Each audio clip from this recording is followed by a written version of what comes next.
Buenos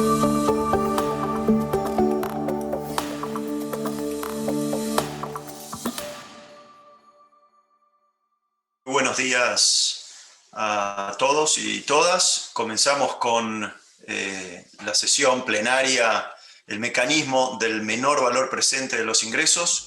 On the lower net present value of cash flows as a model for times of high uncertainty. It is a privilege to have a presentation by Eduardo, Ronald, and Alexander during our session. And I say this because they have all three studied PPPs in depth, especially in the Latin American context.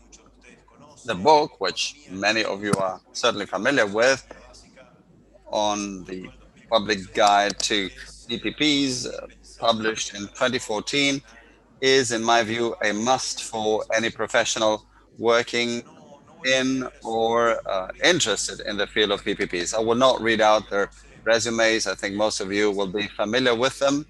All three of them have published extensively on PPPs in the best international journals and have given advice to countless governments in Latin America and in other regions.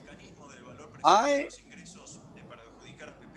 became familiar with this mechanism for the first time during a presentation by Eduardo when he was writing his book. And I found it fascinating, as I'd never pondered the problems involved in setting a specific contractual term for a PPP in the context of a concession. And perhaps the problem when setting a term in PPPs is that the demand risk in the case of airports or roads and other forms of infrastructure involves an exogenous factor, which is beyond the control of the private. So this NPV of cash flows, the lower NPV of cash flows, offers a clear advantage when improving risk allocation and reducing the extent of renegotiation and thereby enhancing the performance of PPPs. And the lower NPV of cash flows gains importance as a mechanism in a context of high uncertainty, such as that of COVID-19. I'm certain that it will be a very good presentation, and I encourage you to send in your questions as they arise, and I will try and put them together so as to cover as many as we can during our Q&A. So I give the floor to Eduardo, who will give us a presentation for about 25 minutes, and then we'll move on to our Q&A. Thank you, Tomás, for your introduction, and also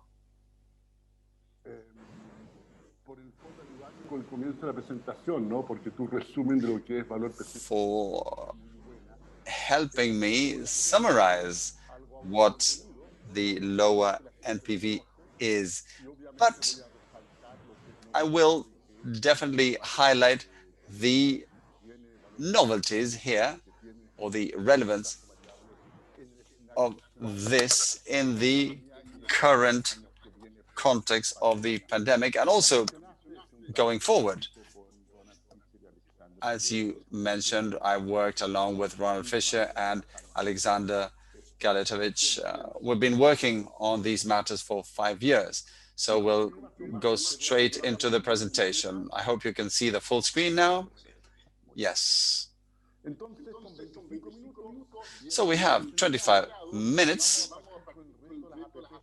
really packed. We'll deal with the challenges of PPPs in general. We will then look at net present value of cash flow contracts, the experience of Chile with the lower NPV of cash flows, and then the issue of lower NPV of cash flows in times of high uncertainty before we move on to the conclusion.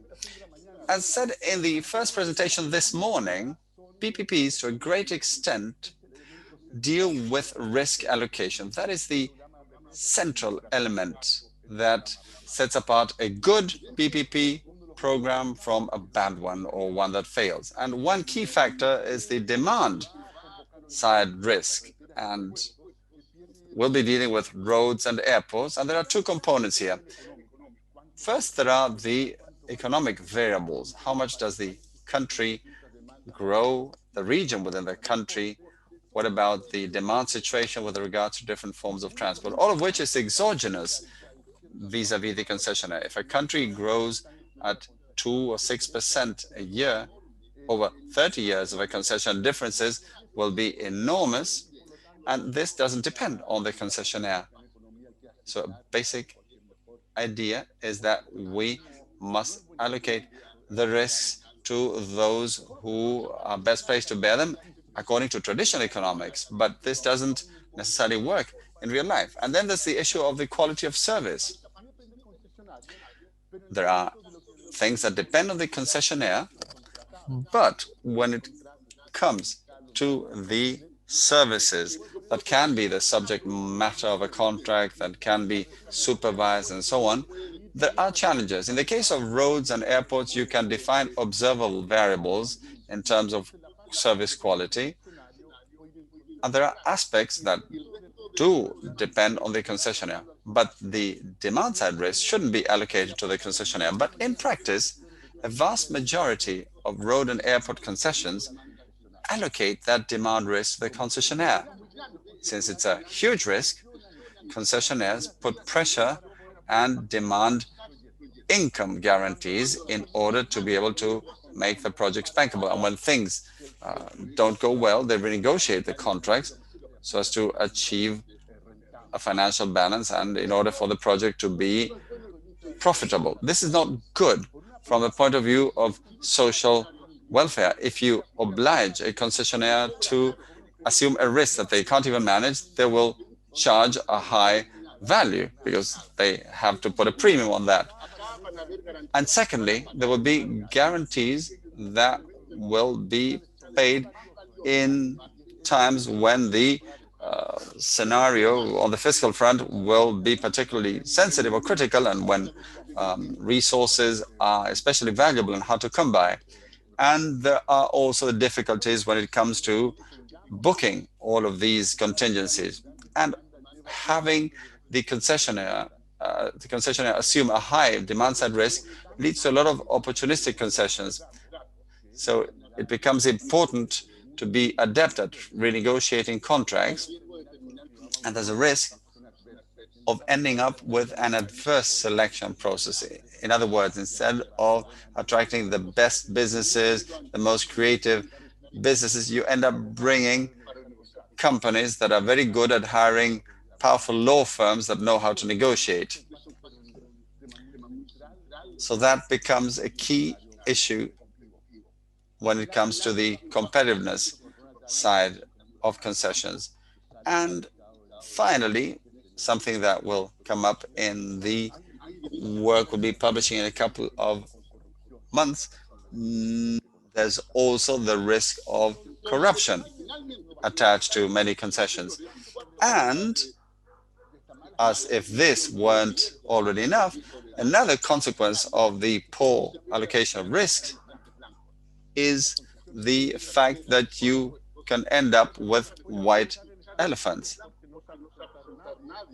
And no one may put in a tender if the risks make things unprofitable. But if there is a guarantee, because obviously there are lots of uncertainties, you screen out the white elephants.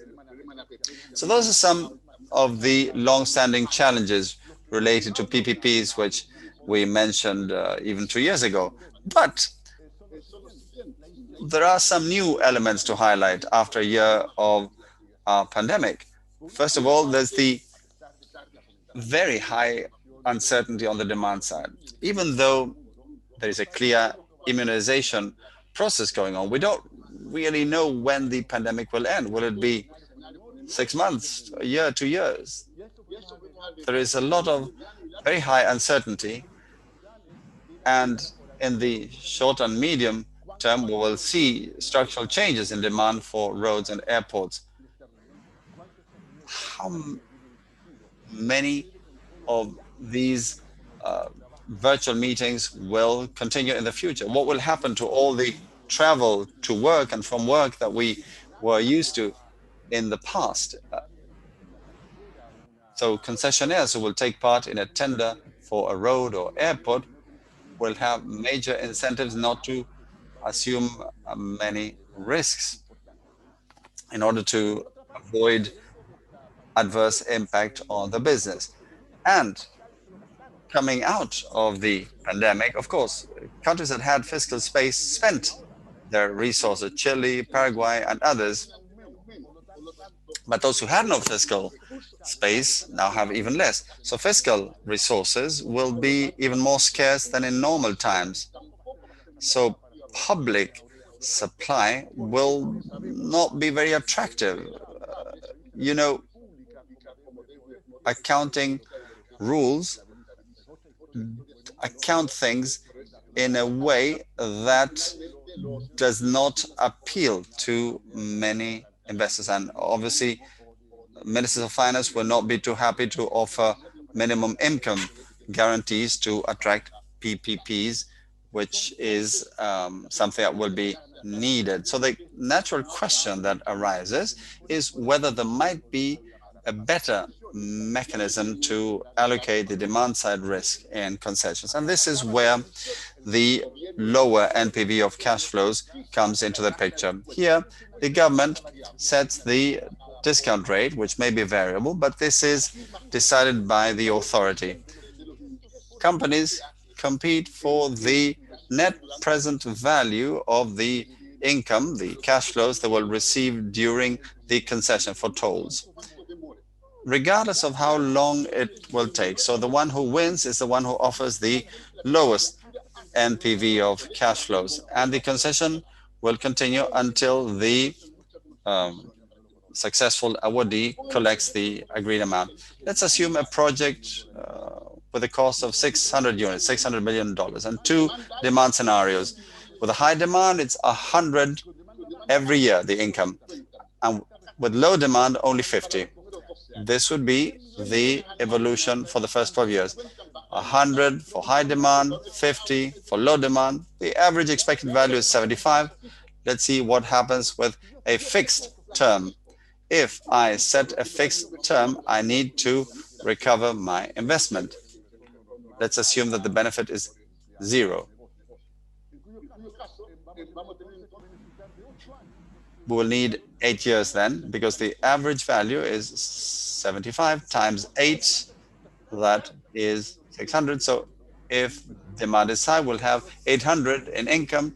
The investment will be 600, assuming no maintenance, and an earning of 200. But if demand is low, only 400 will come in. 50 times 8, 600 in initial investment, and I lose 200. Expected profit, 200 half of the times, 200 the other half, so 0. But no company will be willing to take part in this because companies don't assume risk gratuitously. There is no risk premium, which is what we need here.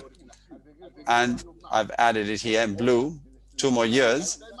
Now, in a high demand scenario, we get 1,000 coming in. I always spend 600, and we have a difference of 400. In the low demand scenario, we have 5, so the cost is 600. I only lose 100.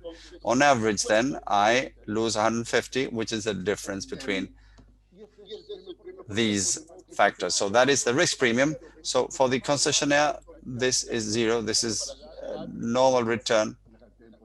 So we have actually lost 150, a significant amount of resources for our community. And if we look at a variable term, I will ask for 600 if it's a competitive tender. If demand is high, the concession will last 6 years until I get 600. If demand is low, it will last 12 years until I collect 600. And in both scenarios, my income is 600, my cost is 600, my benefit is 0, my expected benefit is 0, which, remember, is the normal return. There is a book earning, of course, and you don't need a risk premium because you don't assume any demand side risk. That is the central idea, which had already been illustrated by Thomas in the introduction. So this reduces the risk premium, and this is what we've described with the three of us, Engel, Fisher, and Galitovich, in the Journal of Political Economy. And it is the best road concession contract in some context. There's some additional advantages as well, since this reduces the income guarantee demand, which is very valuable for the Ministry of Finance, and it reduces opportunistic renegotiation. It's one of the main excuses to renegotiate has to do with situations of low demand. In the case of net present value, if demand is low, it lasts longer. So never mind, but the total income is guaranteed, which is what concessionaires are asking for, a term extension. Here, the extension of the term was already provided for in the original contract. So we're looking at a topic that covered a whole session, and that is how can we put an end to this compensation based on observable factors. This is pretty complex, and it needs to be something that is just compensation. And it's a fairly simple formula here. Let's say I've requested 600, and maybe you need to have expanded highway construction. Maybe you've had a significant increase in the demand and the building of new roads. So by year 3, my just compensation would be the additional $300 that I had already asked for in the initial contract. This isn't theory. This is the way it's worked out in many contracts in Chile, for example, where you had an early termination contract. It doesn't require a lot of complicated negotiations when you have a situation like this. Also, for the same reason that I have, the concessionaire has now revealed the amounts that are going to make this initiative attractive, and we might have rates by congestion that can be readjusted on a year-to-year basis, where we make changes to tolls depending on the congestion levels. And that's also going to change the revenues charged or received by the concessionaire. Also, it mitigates the curse of the grantor and provides incentives to firms in order to focus on reducing costs. So I reduce the demand, and then the firm can, once it focuses on its costs, which also is significant. So what are some of the limitations of the present value? Well, it's not valid because the quality of services is contractable. Now, these incentives in terms of the quality of services, and you will see that in terms of highways, roads, airports, but it does explain why the present value is not a good option for such, for example, hospitals, schools, and other essential services, among others.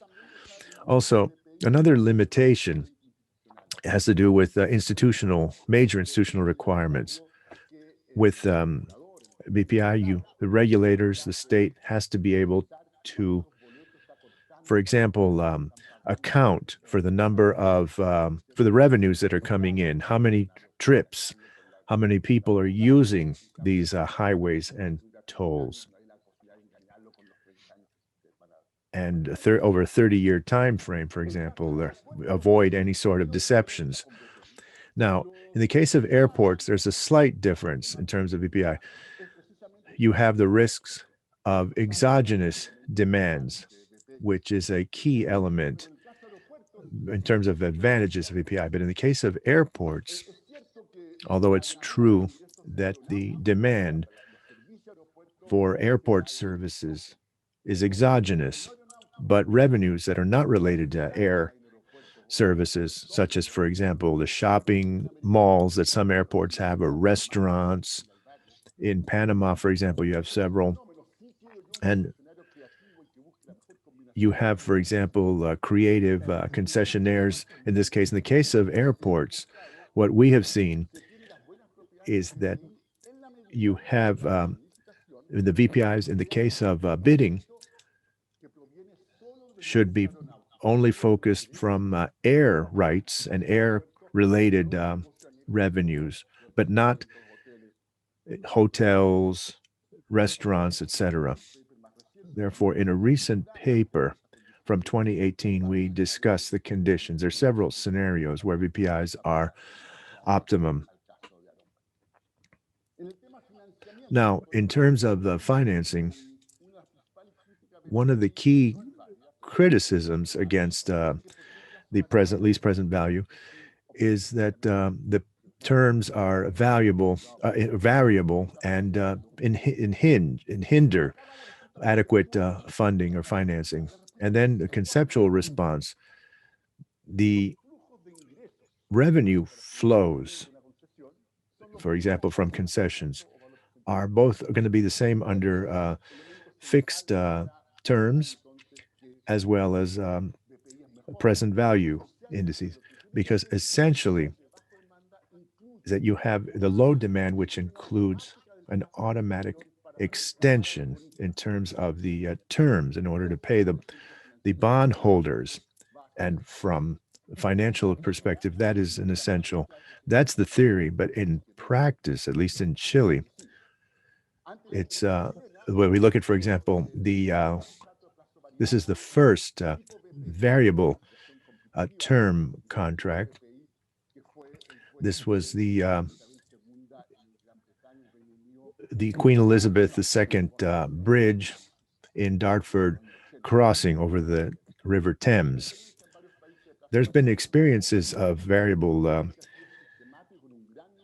least present values, but in other countries. But in the case of Chile, here you can see the accumulated amounts of investments in BPI. We start off up to about the mid-90s. We had fixed terms, and the first variable term concession was in 1998 in the construction of the highway connecting Santiago and Valparaiso. And gradually, we began to see an increase starting in 2005 up through. And as you can see, the growth is similar. There's similar patterns between the gray and yellow. Now, what's in between in blue is interesting. These are contracts which initially were fixed term, but then in the late 1990s, these contracts were renegotiated into variable term contracts. So this light blue they started off as variable term contracts and then became fixed term contracts.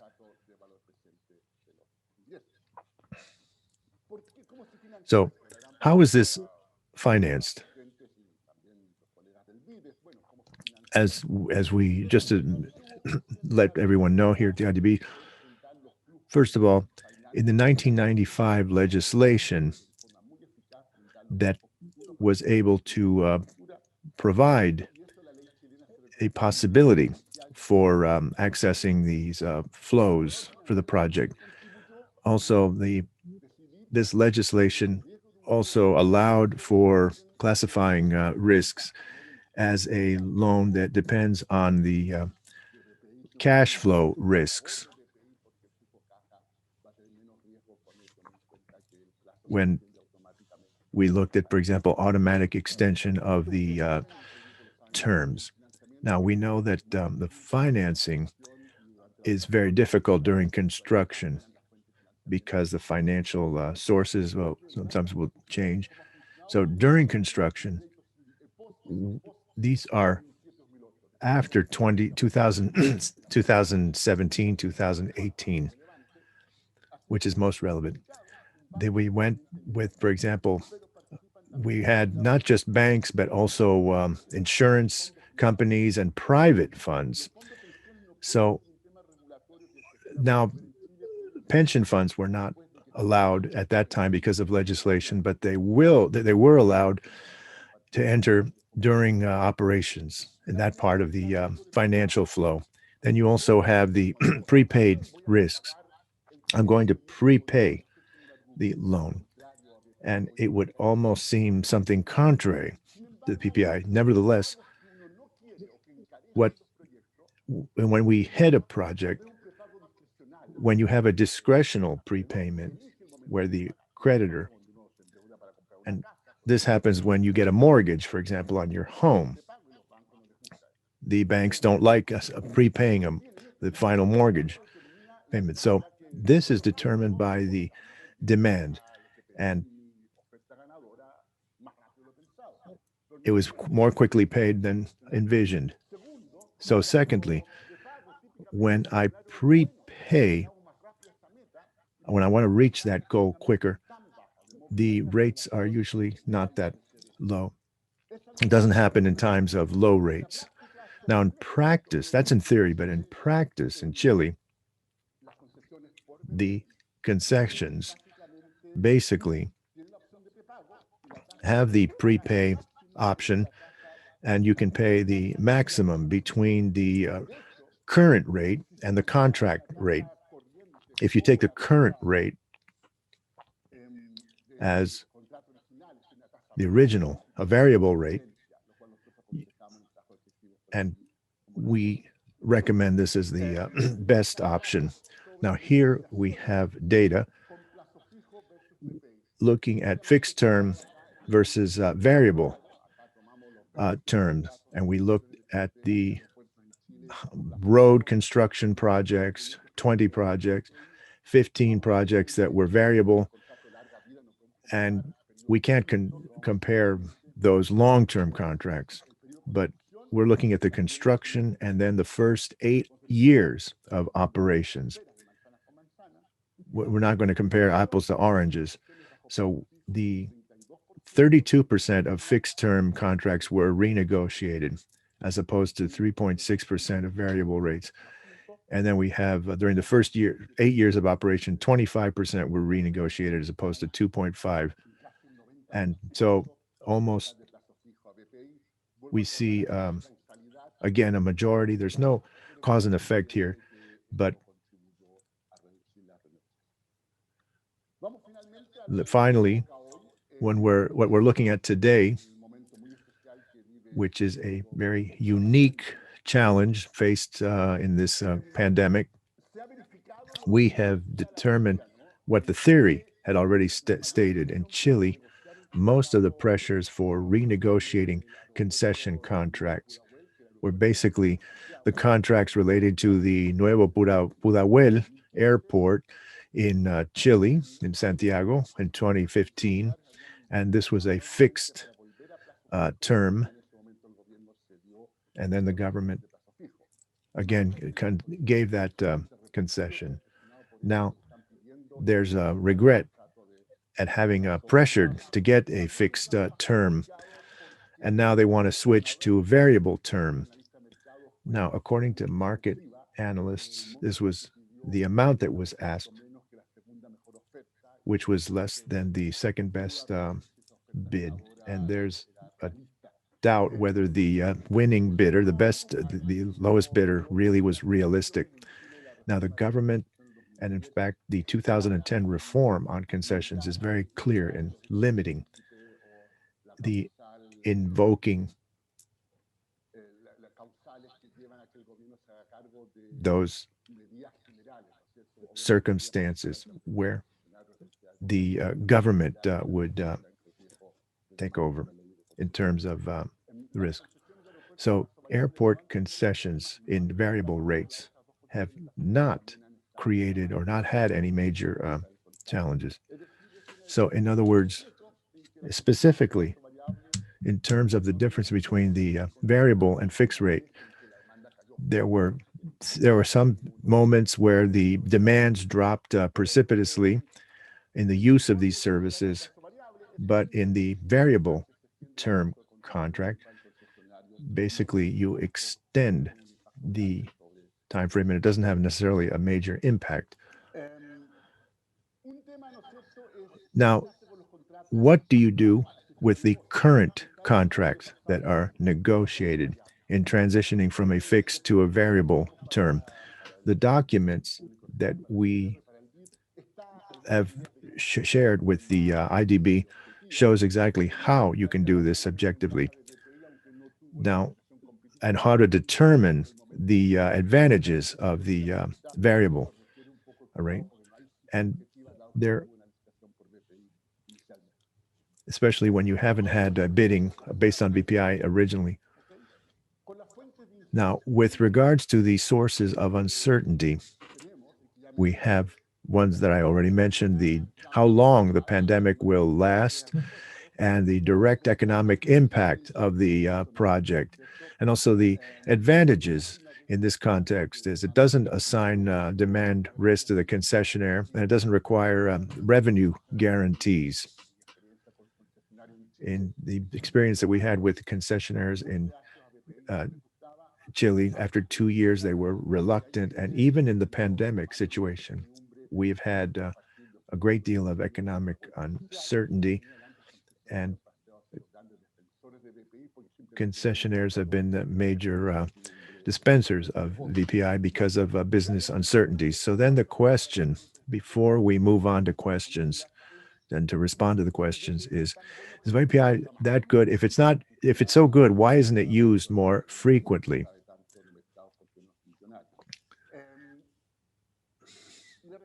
Well, my answer, basically I have two answers. First of all, there's a mistaken perception regarding the challenges or difficulties with financing. We had a conference in Stanford a couple of years ago, and one of the conclusions in the paper is available here.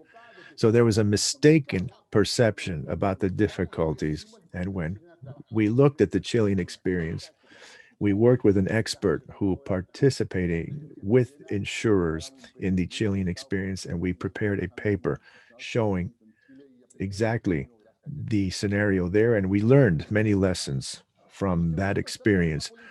And then you also have the political economy perspective. In Chile, when they began to use VPI massively, which was in 2007, where the concessionaires protested loudly over this, in part, it might be a status quo bias. And it can also be that this can present challenges in the negotiations.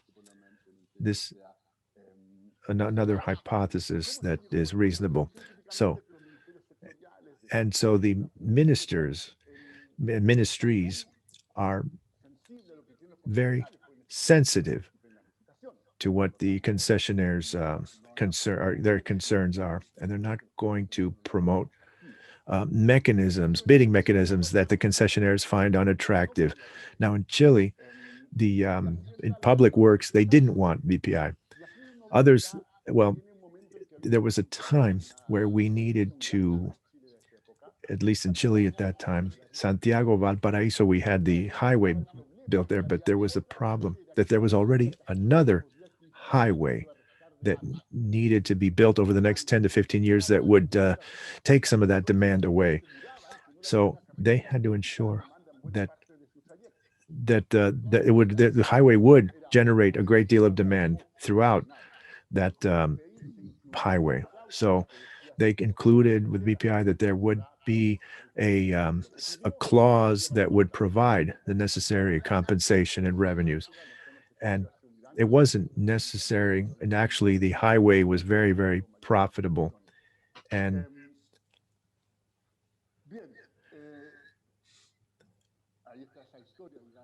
here we finally, if we look at the current scenario, it makes no sense for concessionaires to assume the demand risks. It's enormous risk, and they don't want to assume it. If the government assumes that risk and they give guarantees to the concessionaires, they're not going to be happy with that. And it's not a good public policy for several reasons.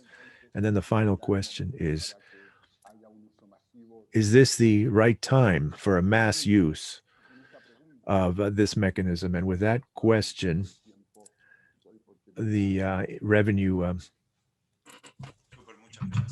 least value. Well, there's many questions regarding that. You mentioned during your presentation that this mechanism is much more effective in order to screen out white elephants in terms of screening out those projects that might not be most not really going to help the local society. So what's your thought on that? Let me clarify something. You need to screen out white elephants at the beginning, a concession where you cannot renegotiate those white elephants for different reasons, whether it's variable term or fixed term loans. I'm going to recover my revenues through tolls, and the project is just not, it doesn't provide enough incentive. So for the government, it might be interesting, but it might not be for, in terms of interesting private contractors.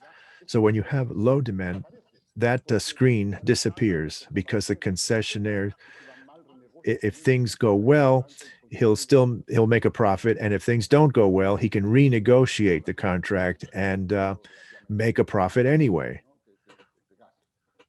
So in that regard, the least present income would be able to screen out these white elephants. So you establish a maximum term in this mechanism. Is that right? The value. Well, there are two reasons for that maximum term. In theory, I may never get to that least present value, but we have a maximum case in order to provide incentives. And there are several countries that do have in their contract legislation those maximum values established. So you have details that would establish a maximum over, say, for example, 40 years, a maximum term. So there's a lot of questions here about the discount terms. And I know that he's been answering some of these questions. There's a lot of questions as to exactly what the discount rate is. Is it a fixed variable discount rate based on Chile's experience? How has that evolved, and how has it worked out? Well, in the case of Chile, and I could cover this all day, but the Chilean experience is in the first contracts with this least present income. It was variable, but over the later contracts, they were fixed terms. But yet the consensus was that a variable term would be more convenient and better. So, and one of the reasons why it's better is because there's a tendency by governments under the least present income, when you have, for example, with concessionaires that are increasing services, they extend the concession terms. And if there's you'd have, for example, the initial rate of the contract, and you can transfer the concessionaire's enormous costs that are unnecessary. So with a variable rate, I can do this without the concessionaire earning no more or no less than what had already been envisioned. That's why it's important to have a rate that measures the alternative costs. And it's important, I believe, in our recommendations to have variable rates to take into account these least present revenues. So based on some of the questions, I'm perceiving some key questions. I get the impression that the mechanism is used only when the concession is self-sustainable. In other words, there is a steady flow of revenues from tolls. What can be done in order to combine payments on the availability of tolls collected? Could you explain that a little more? Well, good question.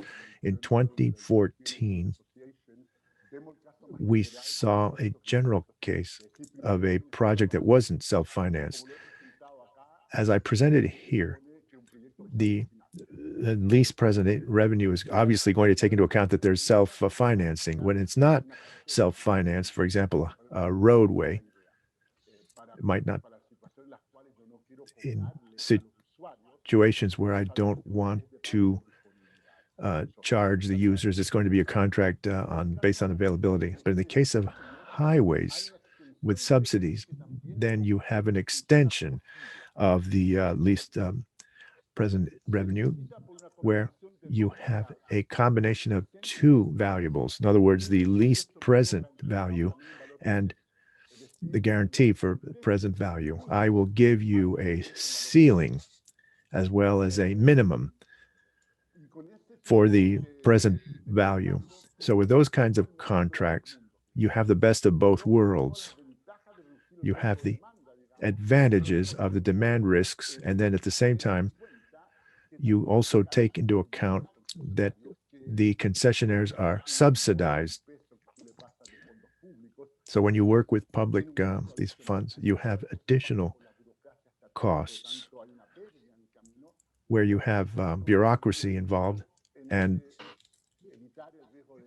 you want to avoid the demand risks that are excessive for the concessionaires, and at the same time, the costs incurred by the state. And this would lead to a contract that has two thresholds, where you have the least present revenue and the present value. So a contract like that requires less subsidies than a bidding based on lower subsidies. When I need to subsidize, I will allocate this to that business that asks for the lowest subsidies. The problem is that's not contingent with the demand. So with VPI, it will complete the tolls collected and make up that difference to reach the amounts that I'd asked for in the bid. And this is, again, the risk premium for substantive costs. So with the VPI, that combines a maximum of discounted risks and a minimum. And again, based on the conditions of a project like a highway, where it's not self-financed with a high probability of revenue. Well, this is what's being used in Colombia, if I understood, with the most recent bids, with the combination of using this mechanism. And well, I confess that I haven't followed the project in Colombia, but I know that they use some variant. They were designing something, but I'm not sure exactly what it is that they're using right now, a variation of that mechanism. Well, I think just one more question, and just to get back to the previous session, one of the advantages of this mechanism is the possibility of re-procuring the concession. And what is your evaluation? Has this worked in Chile? Has this created any legal problems or conflicts, or how has this unfolded in Chile? You're talking about repurchase. Well, we haven't seen, it hasn't been invoked. What we have seen, and maybe for next year, we envision that, and again, at least in Chile, when the first wave of concessions ended, the ministries were somewhat slow in preparing the bidding process for the next series of projects. They don't start it on time to really think what would be the concession if they have to build, for example, an additional, in the case of the Pudahuel Airport, another runway. So then we look at how there has to be some automatic restart or automatic mechanism for the government, because developing these projects takes several years. And in the short term, this takes up a lot of time and effort by the government. And so when you have to establish the bidding process for new contracts, there should be a more automatic process. So the repurchase you were talking about, in usually the lowest bid, let's say the lowest least value was 600 and they collected 200. So then they save on operational costs. And we see in Chile, there's a standard clause governing these situations. It's been fairly successful and it's worked well among the contract options. Then the other question is, who pays? The Ministry of Finance might not be very happy to suddenly have to make up those 400 million that we were talking about. And if you prepare the transition appropriately and you envision this before the original contract has ended, you can ask the new concessioner to take over those payments. But that requires a lot of detailed effort. There was a complication in which the concession ended in November, but then it was extended to the next year. In terms of the country's budget, there was a huge deficit, and that the government is very concerned about the current deficit. So it's key that they be able to factor in these time frames in terms of government disbursements. Okay. And since we're going to use a variable term for this session as well, since we're a little over the planned time, one last question about how to include environmental and social risks, which may involve delays in the availability of land or, higher costs as a result of the need to mitigate environmental risks. I've spoken longer than planned. Perhaps Alex could respond to that. The risks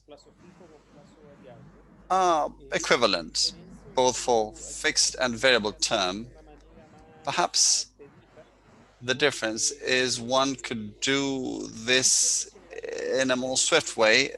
The most effective thing is for risks to be assumed by the commissioner of the project, which is the government. And the government can reimburse the costs or expenses involved in this by reference to the present value through direct payments out of the budget or through present value of cash flow to be generated by the project, which has more to do with fiscal accounting and management rather than the actual risk allocation component. The best thing is for that to be left up to the government commissioning the work. Well, that's crystal clear. Thank you very much. Now, yes, we've hit the mark. So I would like to give the floor to Claudia or Anko. I don't know who will be closing the session. Thank you very much, Eduardo and Alex, for the presentation.